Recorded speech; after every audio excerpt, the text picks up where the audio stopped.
Let's talk about the microbiome and skin health. Yeah, episode 1, I think the other reason I did this is because a colleague or a scientist that I got a chance to meet really inspired me. His mom is in the Amazon, and then his dad was an anthropologist, so he moved back to the US after growing up for part of his life in the Amazon, and then became a microbiome scientist. And he's just one of the coolest people on the planet. We can link to his new documentary that just came out, and they published this paper on his work where he's been going back to his family's village and studying the skin microbiome.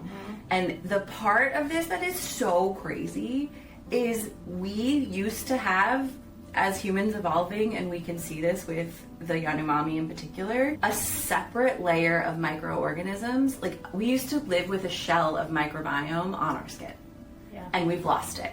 And they measure it and they talk about it in this article, and they discover, so like we know the microbiome diversity we've lost within our gut, but that's nothing to the microbiome diversity we've lost on our skin. Like, it used to be a UV barrier, like for skin cancer and all kinds of stuff.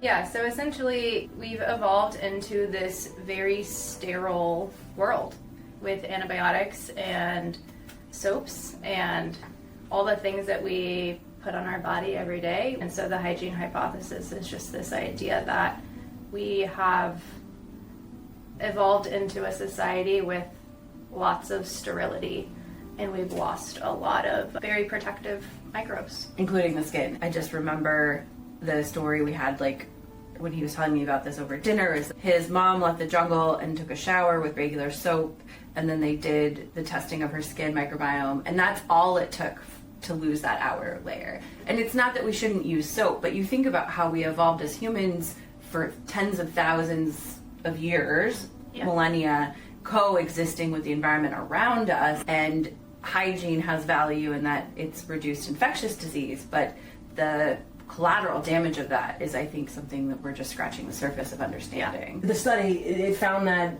the Yanomami tribe had way more microbial diversity than the average American does. The average American has 10 to 30% less microbial diversity than someone from the Yanomami. Well, in the gut microbiome, but on the skin, it was even higher ratio. A bunch of new species that have never been found before.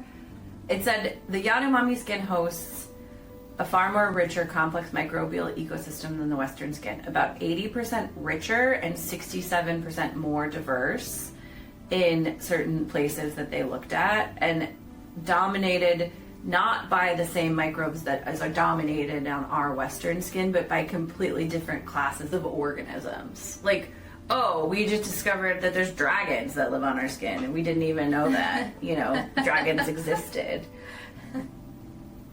This results suggest that the Yanomami skin harbors an assortment of unique microbes yet to be identified and characterized. It's a diverse bacterial and fungal community. Ooh, so interesting.